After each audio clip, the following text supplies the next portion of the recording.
Here's a classic tale of paradise lost, folks, and it's playing out right now in West Palm Beach, Florida, where nearly 140 condo owners at the La Fontana building are staring down a $200 million dilemma. We're talking about a direct consequence of the 2021 Surfside tragedy, which claimed 98 lives and completely rewrote Florida's safety playbook for condominiums. That's right, $1 million. But hold on before you start gasping, there's more. Now picture this. Each unit comes with not one, not two, but 4 parking spaces. Yes, 4 parking spaces. And if you're wondering how much living space we're talking about, buckle up. The law also demanded that condo associations must have enough cash in their reserve funds to cover major repairs. The trouble is, most associations, including the one at La Fontana, had barely enough money to cover basic maintenance, let alone emergency repairs. To make matters worse, once the new law dropped, they had only 2 years to fix this shortfall. We've got 2 bedrooms, 2 bathrooms, and wait for it, a den and a family room. He's seen a surge in calls from condo owners in buildings like La Fontana. He estimates that around 80% of the units in La Fontana may be sold by developers. Marino confirms this trend. A lot of people would love to stay here, but they cannot do it. It's sad, really sad. It's our paradise. Many of his clients are older individuals who built their dream nest egg in their condos. How did this happen? The answer lies in the history of condo living. As of now, about 500 buildings are grappling with the same mandatory safety upgrades. The new laws aim to prevent another Surfside, but they also created a financial crisis. Monthly fees were designed to be manageable, not crippling. Residents like the ones at La Fontana never expected to be handed $1 million bill. Condo associations found themselves scrambling to comply with the law's reserve requirements. Many, like La Fontana, were woefully underfunded. After all, these buildings were constructed and occupied for decades without incident. The new safety measures weren't just about preventing disasters like Surfside. Costs associated with bringing buildings up to code can be substantial and pose a financial burden. Many older buildings lack features that significantly impact daily life, things like central air conditioning, soundproofing, and even basic aesthetics. Modernizing these buildings not only makes them safer, but also more comfortable and attractive to live in. But the resulting financial burden shouldn't be shouldered solely by the residents. Striking a balance between safety and affordability will be a challenge. They also revealed a lack of foresight. Building codes and safety standards evolve over time. Older structures often don't meet current requirements. It's about finding common ground, balancing safety with affordability, and ensuring that paradise isn't lost. Not for $1 million, not for anything. After all, these buildings were part of the community for decades, contributing to the economic and social fabric. Ignoring that contribution now would be short-sighted. Newer construction incorporates features like fire-resistant materials, advanced alarm systems, and dedicated sprinkler lines. Older buildings may not meet current standards, but they were deemed safe in their time. Why did it take a tragedy to highlight the flaws in the system? Could routine checks and balances have prevented Surfside? These upgrades are not just about meeting regulations, they're about enhancing the overall safety of the building occupants. Retrofitting these buildings not only enhances safety, but also brings them up to modern standards. The cost of safety shouldn't come at the expense of pushing longtime residents out of their homes.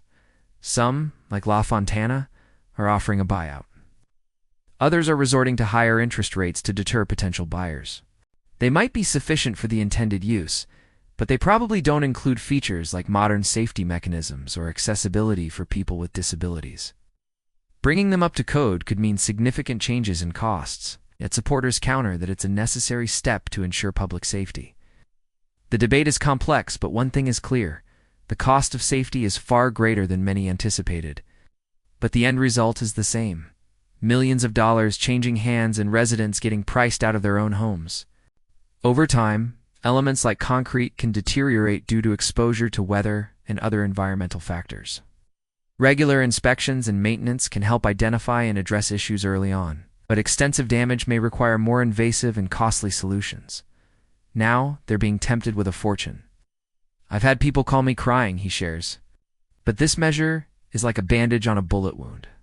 It offers temporary relief, but does little to address the underlying problem. Reserves are still needed to cover the costs. They just don't need to be built up all at once. They're saying, how can I afford to buy something else? His answer, you can't. It's a win-win for the developer.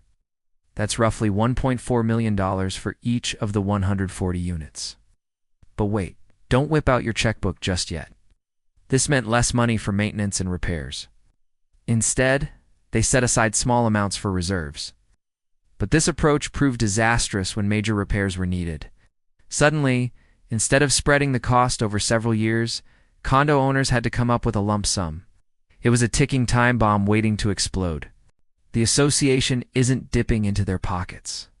Instead, they're turning to the owners for a financial rescue operation. The total square footage, get ready, 1,700 square feet. Not wrong.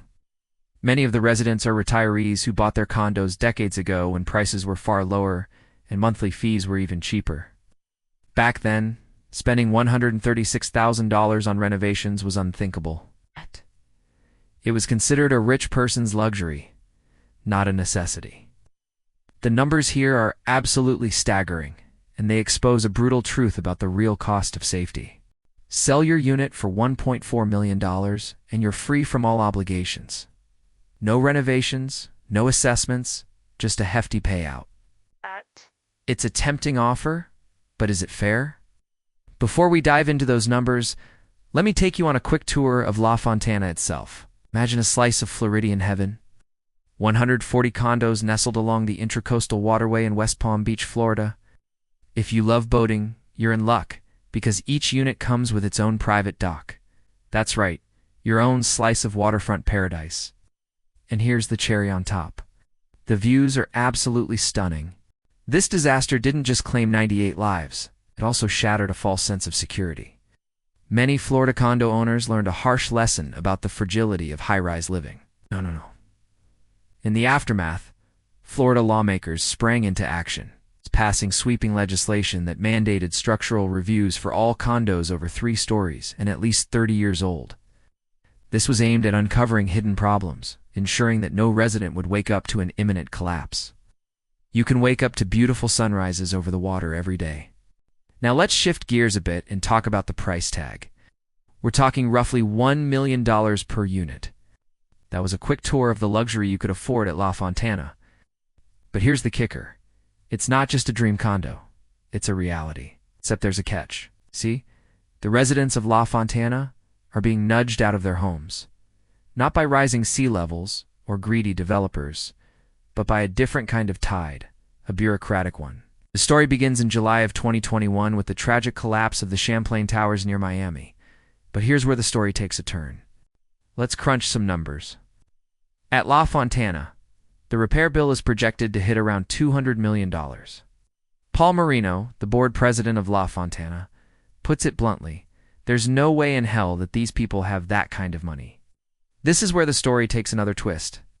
For those who can't afford to pay up, a developer has an enticing proposition. Enter Paul Lickens, a real estate agent in South Florida. Lickens highlights a stark reality. For the allure of $1 million, many residents are considering leaving their homes. The proposed buyout of La Fontana is far from an isolated case. It's symptomatic of a broader issue affecting 1.5 million condo owners in Florida. In June, Florida lawmakers tried to intervene. They passed a bill that allows condo associations to pause reserve contributions for 2 years if major repairs are needed. Critics argue that the law unfairly burdens homeowners, many of whom are retired and living on fixed incomes. The story of La Fontana mirrors a familiar tale.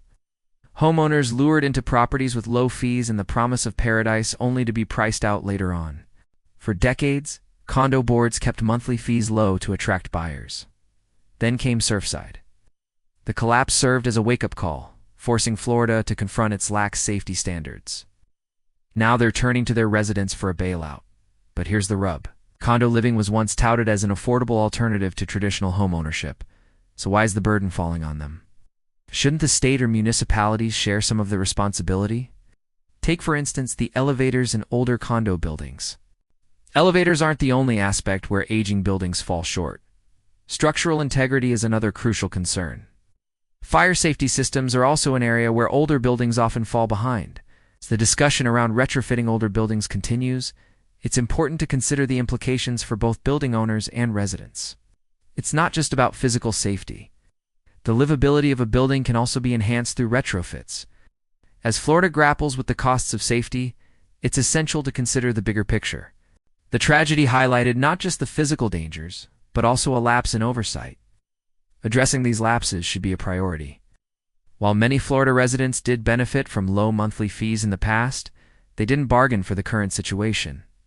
The solution lies in shared responsibility. Residents should be part of the equation, but so should the state and municipalities. Addressing the shortfall in reserves should come at the cost of displacing residents or saddling them with unaffordable expenses. If you enjoyed this video, you'll love the next one.